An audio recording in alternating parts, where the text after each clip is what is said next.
नमस्कार दोस्तों, स्वागत है आपका आपके अपने ही यूट्यूब चैनल लक्ष्य क्लासेस पर। रोज़ की तरह आज भी हम सामान्य हिंदी के कुछ महत्वपूर्ण प्रश्नों पर चर्चा करेंगे। आप सब लोग जल्दी से जल्दी जुड़ जाइए और सेशन को अपने सभी दोस्तों में शेयर कर दीजिए ताकि सभी लोग जल्दी से जुड़ जाएं और हमारे महत्वपूर्ण प्रश्नों का लाभ उठा सकें।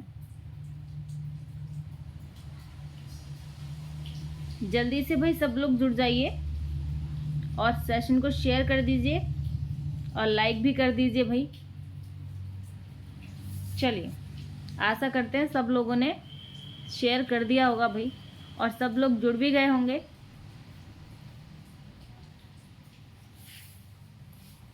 हर वक्त जीतने का जज्बा होना चाहिए क्योंकि किस्मत बदले या ना बदले पर समय ज़रूर बदलता है। समय परिवर्तनशील है और ये बदलता रहता है। आपको साहस, हिम्मत और धैर्य से काम लेना है हर वक्त, क्योंकि समय बदलता रहता है। ऐसा नहीं है कि आज जिसका अच्छा है उसका कल भी अच्छा हो, या आज जिसका बुरा है उसका कल भी बुरा हो। बदलता रहता है, कभी किसी का अच्छा कभी किसी का बुरा, बदलता रहता है ये समय।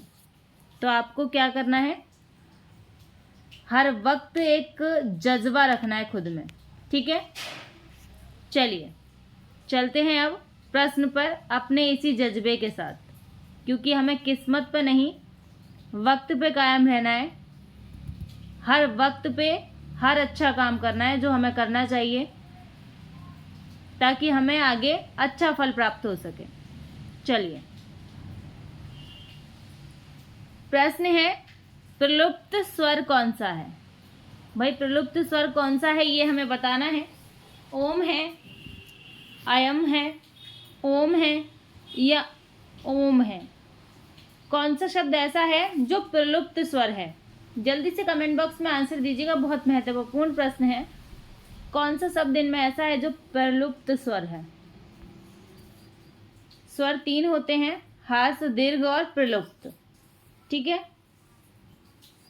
हास्य स्वर वो होता है जिसमें एक मात्रा का समय लगता है और दीर्घ वो होता है जिसमें हास्य स्वर से ज़्यादा समय लगता है, और प्रलुप्त स्वर वो होता है जिसमें हास्य स्वर और दीर्घ स्वर दोनों से ज़्यादा समय लगता है, ठीक है।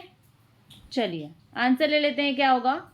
प्रलुप्त स्वर के बारे में पूछा है तो ओम जो है ये प्रलुप्त स्वर है, ठीक है।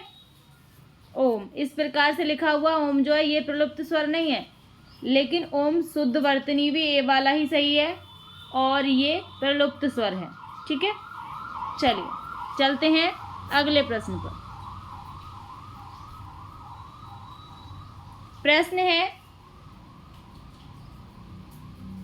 ओ और औ किस प्रकार के वर्ण हैं।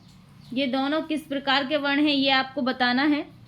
तालव्य है, मूर्धन्य है, दंतोष्ठ है या कंठोष्ठ है। जल्दी से कमेंट बॉक्स में आंसर दीजिएगा, बहुत ही अच्छा प्रश्न है।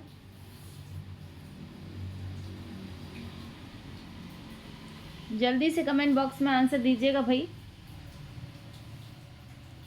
कौन से हैं ये।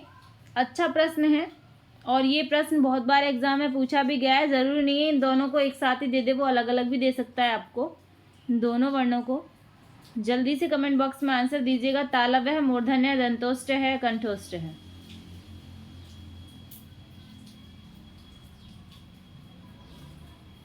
चलिए आंसर ले लेते हैं, क्या होगा। ये दोनों कैसे वर्ड हैं भाई? डी ऑप्शन बिल्कुल सही है, कंठोष्ठ वर्ड है, ठीक है। कंठोष्ठ वर्ण है ये दोनों, याद रखना है। चलते हैं अगले प्रश्न पर। प्रश्न है हमारा, निम्न में तालव्य ध्वनि है। तालव्य ध्वनि कौन सी है ये हमें बताना है। ट है, प है, स है या क है। जल्दी से कमेंट बॉक्स में आंसर दीजिएगा भाई, तालव्य ध्वनि कौन सी है। अच्छा प्रश्न है और जल्दी से कमेंट बॉक्स में आप आंसर दीजिएगा। चलिए भाई आंसर ले लेते हैं, क्या होगा। तालव्य ध्वनि हमसे पूछी है, कौन सी ध्वनि पूछी है? तालव्य ध्वनि। तो कौन सी है तालव्य ध्वनि? ट जो है ये मूर्धन्य ध्वनि है, प है ये ओष्ठ ध्वनि है, कै जो है ये कंठ ध्वनि है, से जो है हमारी ये तालव्य ध्वनि है। ठीक है, चलिए चलते हैं अगले प्रश्न पर। प्रश्न है हमारा शुद्ध वर्तनी वाला शब्द है। धोबिन शब्द लिखा हुआ है और हमें बताना है कि शुद्ध कैसे लिखा जाता है। धोबिन, धोबिनी, धोबनी या धोबीन, कौन सा शब्द ऐसा है जो शुद्ध वर्तनी में लिखा हुआ है? जल्दी से कमेंट बॉक्स में आंसर दीजिएगा भाई। अच्छा प्रश्न है, जल्दी से सभी कमेंट बॉक्स में आंसर दें। कौन सा ऑप्शन ऐसा है जिसमें शुद्ध तरीके से ये लिखा हुआ है? वर्तनी शुद्धि वाले प्रश्न 1-2 हर एग्जाम में आते ही हैं भाई, तो पैट के एग्जाम में भी आपको एक ज़रूर मिलेगा। चलिए आंसर ले लेते हैं, क्या होगा? शुद्ध वर्तनी वाला शब्द हमसे पूछा है तो कौन सा होगा? धोबीन नहीं होगा, धोबनी नहीं होगा, धोबिनी भी नहीं होगा, धोबिन होगा। ए ऑप्शन बिल्कुल सही होगा भाई। शुद्ध वर्तनी वाला शब्द जो है वो ए ऑप्शन है, धोबिन। चलते हैं अगले प्रश्न पर। प्रश्न है शुद्ध वर्तनी वाला शब्द है, ये भी आपको शुद्ध वर्तनी बतानी है कि शुद्ध वर्तनी वाला शब्द कौन सा है। इसमें अनुषांगिक शब्द लिखा हुआ है और आपको बताना है कि ये शुद्ध कैसे लिखा जाता है।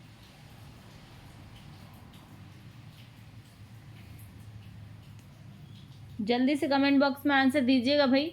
शेयर कर दो सेशन को भाई, सभी लोग ईमानदारी के साथ। चलिए आंसर ले लेते हैं, क्या होगा? शुद्ध वर्तनी वाला शब्द है, ए ऑप्शन बिल्कुल सही है, आनुषंगिक। ठीक है, अनुषंगिक ऐसे लिखा जाता है शुद्ध वर्तनी में। आप एक बार इसे देख लेना और कॉपी में नोट करके भी लिख के देख लेना। ठीक है, चलिए चलते हैं अगले प्रश्न पर। नायक शब्द में संधि है भाई, कौन सी संधि है ये आपको बताना है। नायक शब्द में जल्दी से कमेंट बॉक्स में आंसर दीजिएगा। प्रश्न बहुत अच्छा है और कितनी बार एग्जाम में पूछा भी गया है। नायक शब्द में संधि अयादि संधि है, यण संधि है, गुण संधि है, दीर्घ संधि है। जल्दी से कमेंट बॉक्स में आंसर दीजिएगा भाई। नायक शब्द में संधि है। चलिए आंसर ले लेते हैं। अब जो टाइम है आपका रिवीजन करने का है, और ये जो क्लास होती है हिंदी की, इसमें आपको ज़्यादा टाइम नहीं लगता।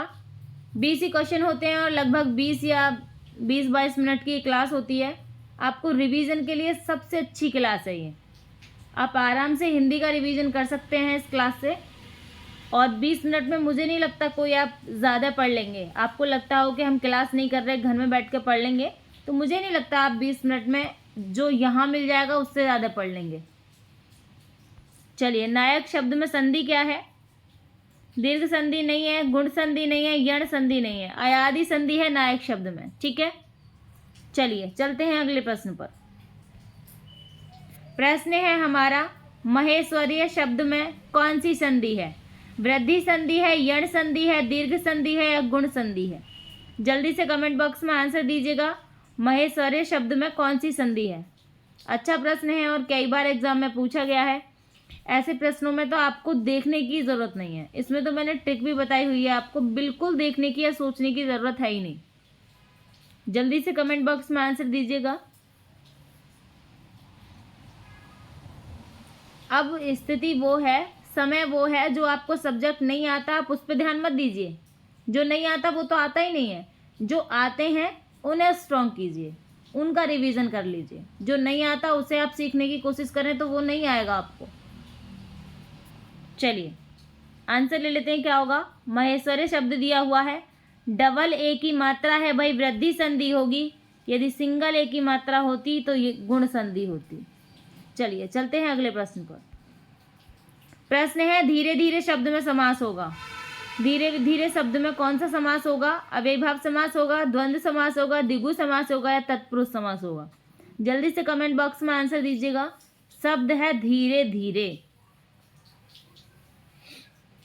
अच्छा प्रश्न है, जल्दी से कमेंट बॉक्स में आंसर दीजिएगा।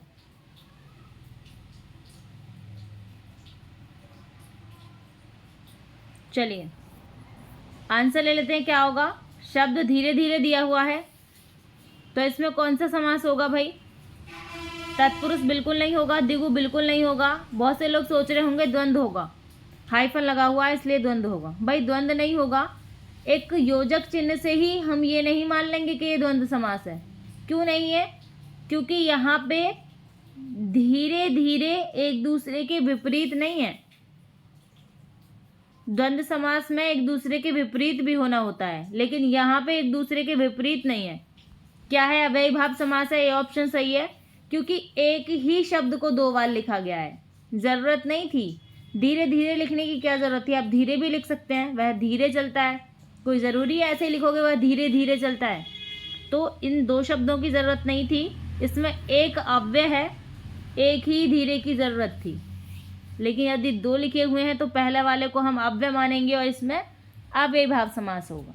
ठीक है, चलिए चलते हैं अगले प्रश्न पर। प्रश्न है गुरुदेव शब्द में समास होगा।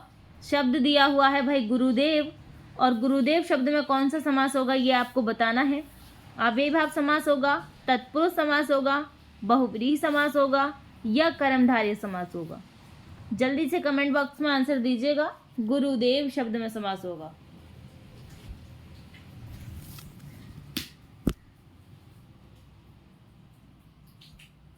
चलिए आंसर ले लेते हैं, क्या होगा?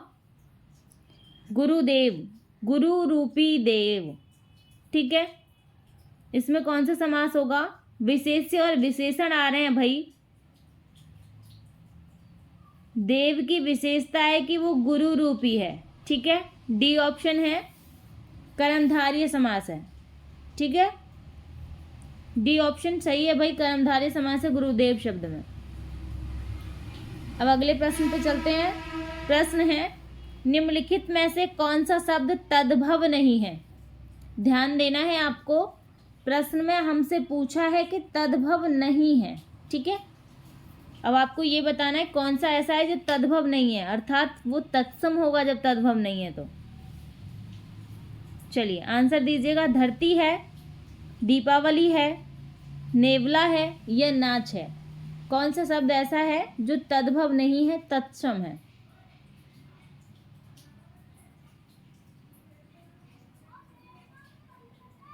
चलिए भाई आंसर ले लेते हैं, क्या होगा? धरती शब्द, धरती क्या है? ये तो तद्भव है भाई, क्योंकि धरती का तत्सम तो धरित्री होता है। क्या होता है? धरित्री होता है तत्सम, ये तो तद्भव है धरती।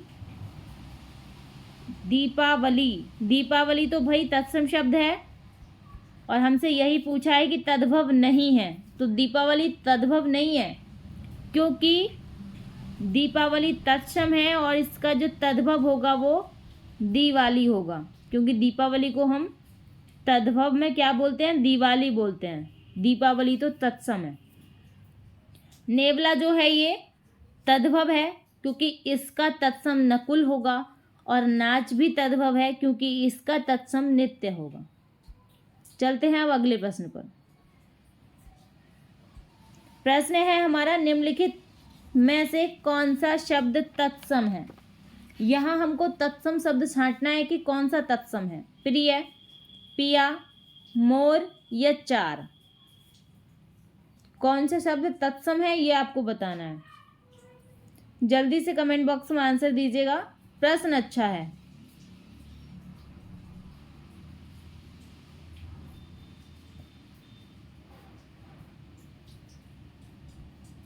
चलिए आंसर ले लेते हैं, क्या होगा? इसमें हमसे क्या पूछा है? तत्सम है, तो कौन सा शब्द तत्सम है ये हमें बताना है। पहले हम चार को लेते हैं। चार क्या है? तद्भव शब्द है, क्योंकि इसका तत्सम तो चत्वारी होता है। मोर क्या है? तद्भव शब्द है, क्योंकि इसका तत्सम तो मयूर होता है। प्रिया क्या है भाई? ये तो भाई तद्भव शब्द है, क्योंकि इसका तत्सम तो प्रिय होता है। ये ऑप्शन जो है ये प्रिय शब्द का तत्सम है, तो ये ऑप्शन यहाँ सही है हमारा, ये तत्सम है। चलते हैं अगले प्रश्न पर। प्रश्न है कारतूस शब्द किस भाषा का है? बहुत महत्वपूर्ण प्रश्न है और बहुत बार एग्जाम में पूछा गया है ये प्रश्न। कारतूस शब्द किस भाषा का है? अरबी भाषा का है, फारसी भाषा का है, फ्रेंच भाषा का है या तुर्की भाषा का है? जल्दी से कमेंट बॉक्स में आंसर दीजिएगा भाई। कारतूस शब्द किस भाषा का है? चलिए, कारतूस किस भाषा का है भाई? तुर्की का नहीं है, फारसी का नहीं है, अरबी का नहीं है, फ्रेंच भाषा का शब्द है कारतूस। ठीक है, सी ऑप्शन बिल्कुल सही है। चलते हैं अगले प्रश्न पर। कौटिल्य का विलोम शब्द है। कौटिल्य शब्द दिया हुआ है और इसका विलोम पूछा है हमसे, क्या होगा? ठीक है, क्या होगा? जल्दी से कमेंट बॉक्स में आंसर दीजिएगा। मार्दव होगा, आजर्व होगा, मृदुलता होगा, आतर्व होगा? जल्दी से कमेंट बॉक्स में आंसर दीजिएगा। प्रश्न अच्छा है और आपको इसका विलोम पता होना चाहिए क्योंकि महत्वपूर्ण भी है। चलिए आंसर ले लेते हैं, क्या होगा? कौटिल्य का मतलब क्या होता है भाई? कठिन या स्वभाव से टेढ़ा, उसे कहते हैं हम, या कुटिल, कुटिल जो होगा उसे कौटिल्य कहेंगे। इसका विलोम क्या होगा? बी ऑप्शन बिल्कुल सही है। आजर्ब जो है इसका विलोम होगा, क्योंकि आजर्ब का मतलब होता है सीधा, जो कुटिल ना हो। ठीक है, बी ऑप्शन बिल्कुल सही है। चलते हैं अगले प्रश्न पर। प्रश्न है अध का विलोम है। अध का विलोम क्या है ये आपको बताना है। पूर्ण है, समाप्त है, रति है या खत्म है? जल्दी से कमेंट बॉक्स में आंसर दीजिएगा भाई। अध का विलोम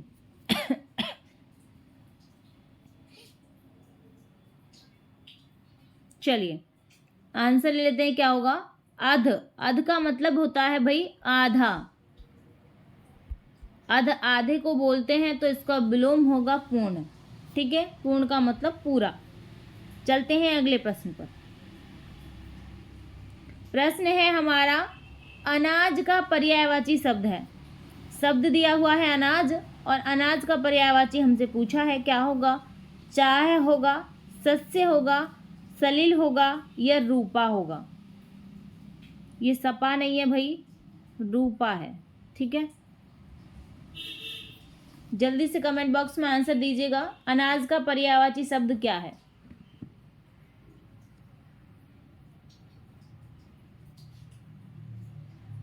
चलिए आंसर ले लेते हैं, क्या होगा?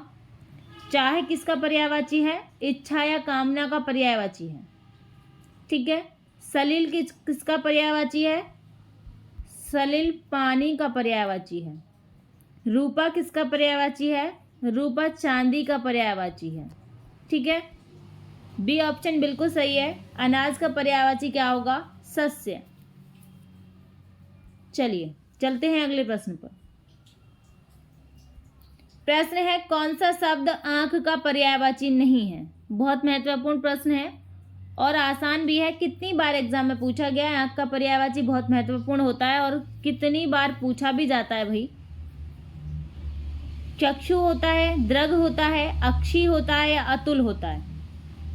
आंख का पर्यायवाची कौन सा नहीं है ये आपको बताना है। मतलब 3 ऐसे हैं जो आंख के पर्यायवाची हैं, एक ऐसा है जो आंख का पर्यायवाची नहीं है, वही आपको छांटना है जो आंख का पर्यायवाची नहीं है। आपको पैट के पेपर में भाई बहुत ज़्यादा जल्दबाजी करने की ज़रूरत नहीं है। टाइम बहुत सही मिलता है उसमें, तो आपको जल्दबाजी करने की बिल्कुल ज़रूरत नहीं है। बहुत आराम से पेपर करना है, सही तरीके से शांति के साथ पढ़ना है पहले क्वेश्चन को, बहुत ज़्यादा धैर्य के साथ जब आपको ऑप्शन लगाना है। ठीक है, और गोले भरने की जल्दी मत किया करो, आराम से गोले भरा करो, क्योंकि अक्सर लोग गोले भरने में गलत कर देते हैं। चलिए आंसर ले लेते हैं, क्या होगा? कौन सा शब्द आंख का पर्यायवाची नहीं है? अक्षु आंख को पर्यायवाची है भाई। अक्षु क्या है? ये आंख का पर्यायवाची है। दृग भी आंख का पर्यायवाची है, अक्षी भी आंख का पर्यायवाची है, और डी ऑप्शन बिल्कुल सही है। अतुल जो है ये आंख का पर्यायवाची नहीं है। ये किसका पर्यायवाची है? असीम मतलब अत्याधिक। ठीक है, चलिए चलते हैं अगले प्रश्न पर। प्रश्न है, अवसर के अनुरूप बदल जाने वाले को कहते हैं। जो इंसान अवसर के अनुरूप बदल जाता हो उसे क्या कहते हैं? अच्छा प्रश्न है, जल्दी से कमेंट बॉक्स में आंसर दीजिएगा। उसे क्या कहते हैं जो अवसर के अनुरूप बदल जाता है? यथास्थितिवादी, आदर्शवादी, भाववादी या अवसरवादी? जल्दी से कमेंट बॉक्स में आंसर दीजिएगा। प्रश्न अच्छा है। अवसर के अनुरूप भाई बदलना भी चाहिए इंसान को, अच्छी बात है। अवसर के अनुरूप जो बदल जाते हैं उनमें अच्छा गुण है, ये नेगेटिव नहीं है, पॉजिटिव होगा ये, ठीक है। इसको नेगेटिव ना लें, पॉजिटिव है ये। चलिए आंसर ले लेते हैं, क्या होगा? अवसरवादी। अवसरवादी जो अवसर के अनुरूप बदल जाते हैं, एक अच्छा सा अवसर आया और वो बदल गए, ये गलत है। भाववादी जो भाव के अनुरूप बदल जाते हैं, ये 50% ठीक है। आदर्शवादी जो किसी आदर्श को देखकर बदल जाते हैं, ठीक है, या किसी आदर्श को जो मानने वाले होते हैं उन्हें आदर्शवादी कहते हैं। यथास्थितिवादी, ए ऑप्शन बिल्कुल सही है। ये होते हैं अवसर के अनुरूप बदल जाने वाले, ठीक है।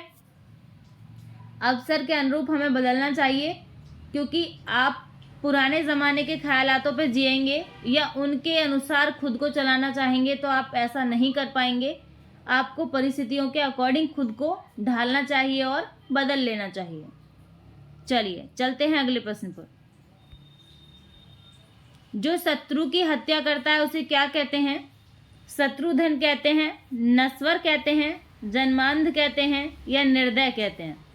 जो शत्रु की हत्या करता है, जल्दी से कमेंट बॉक्स में आंसर दीजिएगा। प्रश्न बहुत अच्छा है और ये आपको पता होना चाहिए। जो शत्रु की हत्या करता है उसे क्या कहते हैं? चलिए भाई आंसर ले लेते हैं, क्या होगा? सोचने की ज़रूरत ही नहीं है। जो शत्रु की हत्या करता है उसे शत्रुधन कहते हैं, ठीक है। ए ऑप्शन बिल्कुल सही है। चलते हैं अगले प्रश्न पर। प्रश्न है, दिन और दीन शब्द युग्म का सही अर्थ क्या है? एक शब्द दिया है दीन और एक शब्द दिया है दिन। गरीब, दिवस, दिवस गरीब, सुबह गरीब, दोपहर गरीब। क्या होगा इसका सही अर्थ? जल्दी से कमेंट बॉक्स में आंसर दीजिएगा। ये अनेकार्थी शब्दों में पूछा जाता है, तो आपको ध्यान रखना है। आप सभी को पता ही है, दिन का मतलब होता है दिवस और दीन का मतलब होता है गरीब। तो भाई देखने की ज़रूरत ही नहीं है, ये ऑप्शन बिल्कुल सही है। चलिए चलते हैं अगले प्रश्न पर। प्रश्न है हमारा, अंडे का शहजादा किसे कहते हैं? अंडे का शहजादा का अर्थ बताना है आपको क्या है। ये मुहावरा है भाई अंडे का शहजादा, और इसका आपको अर्थ बताना है। आज के सेशन का लास्ट प्रश्न है और बहुत ही अच्छा प्रश्न है। अंडे का शहजादा, इसका अर्थ बताना है कमज़ोर, चालाक व्यक्ति, अनुभवी व्यक्ति या अनुभवहीन व्यक्ति। बहुत लोगों का इसका अर्थ नहीं पता होगा, बहुत लोगों को नहीं पता होगा इसका अर्थ। जल्दी से कमेंट बॉक्स में आंसर दीजिएगा। अंडे का शहजादा का अर्थ क्या होता है? चलिए भाई आंसर देख लेते हैं। कमज़ोर नहीं होगा अंडे का शहजादा, चालाक भी नहीं होगा, अनुभवी भी नहीं होगा, अनुभवहीन होगा। अंडे का शहजादा अनुभवहीन व्यक्ति होगा, ठीक है, उसे कोई अनुभव नहीं है। चलिए आशा करते हैं आपको सेशन बहुत अच्छा लगा होगा। यदि आपको जैसा भी लगा हो सेशन, आप कमेंट बॉक्स में कमेंट दे सकते हैं अपनी। आप अपनी राय भी बता सकते हैं, जो भी कुछ आपकी राय हो, कोई क्वेश्चन हो आपका वो भी आप बता सकते हैं कमेंट बॉक्स में। इतनी देर तक बने रहने के लिए बहुत बहुत धन्यवाद आपका। सेशन को लाइक कीजिएगा, अपने सभी दोस्तों में शेयर कीजिएगा एंड चैनल को भाई सब्सक्राइब कीजिएगा। धन्यवाद।